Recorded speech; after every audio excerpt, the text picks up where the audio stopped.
السلام علیکم. امید کوم چې روغ او جوړ وي او د ژوند په موضوع کې به زموږ چې کوم نننی کلاس سټارټ کیږي دا د کاین ماسټر نه هم کلاس دی او په دې کلاس کې موږ تاسو ته ښایو چې موږ په کاین ماسټر کې د افیکټ څنګه لګو او موږ په کاین ماسټر کې موږ مطلب افیکټ څنګه لګو خپل تصویر بدلیږي یا داسې او په دې کې موږ تاسو ته د روټیشن او د میررینګ آپشن ښایو. نو نننی کلاس زموږ هم د دې باره کې دی. نو راځئ چې سټارټ واخلو. ټول ناول به راشو کاین ماسټر ته. کاین ماسټر ته چې موږ څنګه راغلو موږ به ځان سره یو پروجیکټ لیکو. موږ ځان سره دا یو پروجیکټ لیکو. صحیح شو. د ټول ناول دلته پر یو پروجیکټ په دې ټایملاین باندې موږ کلیک کوو. دلته راشو روټیټ میررینګ په دې آپشن باندې کلیک کوو. دې کې تاسو سره مطلب خپل دا تصویر الټه کولی شئ. هر یو څیز تاسو د دې ځای نه کولی شئ. صحیح ده. دا تاسو چې کولی شئ. اوس الټه شو چې داسې کوئ. میررینګ شو. روټیشن هم دقه شی دی. روټیټ. صحیح شو. دا پکې د روټیټ آپشن شو.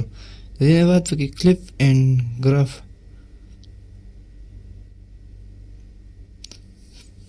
دې چې باندې چې موږ څنګه کلیک کوو. اوس دا موږ ځان سره د ایروپلین دا موډ کلیک کوو. دا به زموږ په تصویر باندې بیا راځي.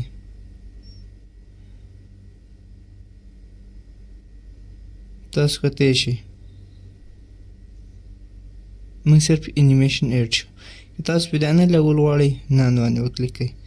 صحیح ده. دې کې موږ سره مختلف قسم بیسک ټایټل افیکټ که تاسو پکې نوم لیکل یا داسې څیز غواړئ نو هم ډیزاین کولی شئ. چې کوم ډیزاین کې تاسو خوښوئ هغه دې کې ډیزاین کلیک کړئ. صحیح شو. دلته کې فرست نیم ورکړئ. صحیح شو. دې کې لاست نیم ورکړئ. صحیح شو. او د ای آپشن باندې کلیک کړئ. دلته تاسو سره مختلف قسم کله افیکټ راشي تاسو کوم افیکټ کې جوړول غواړئ.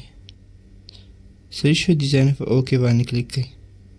او که تاسو کلر بدلول غواړئ نو په فرست او سیکنډ لاین باندې کلیک کړئ چې تاسو کوم یو بدلول غواړئ هغې له بدلولی شئ.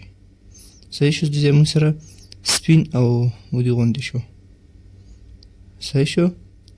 اوس دې له موږ بدلول غواړو. موږ دا سورکول غواړو. صحیح شو. تاسو به زموږ په سکرین باندې وینئ. تاسو داسې هر قسم افیکټ پکې اډ کولی شئ. صحیح ده. زموږ پکې یو دا یو ایډ کوو. دا بس ده. صحیح شو. دا پکې موږ سره د افیکټ آپشن دی او دا بل پکې د میرر او اینډ روټیشن. صحیح شو. دې کې تاسو ځان سره هر قسم دا تاسو بیا چک کولی شئ چې کوم پکې ستاسو خوښ شو هغه سلیکټ کړئ. صحیح شو. اوس پکې موږ دا یو افیکټ سلیکټ کوو. دا یو شو. دا شو پکې چې کوم یو قسم پکې ستاسو خوښ وي هغه پکې ځان سره افیکټ ایډ کولی شئ. او که نه دا ختمول غواړئ ترېنه افیکټ ټول بیک په راشئ. دلته به نن باندې کلیک کړئ. تاسو سره به ترېنه ټول افیکټ ختم شي. صحیح شو.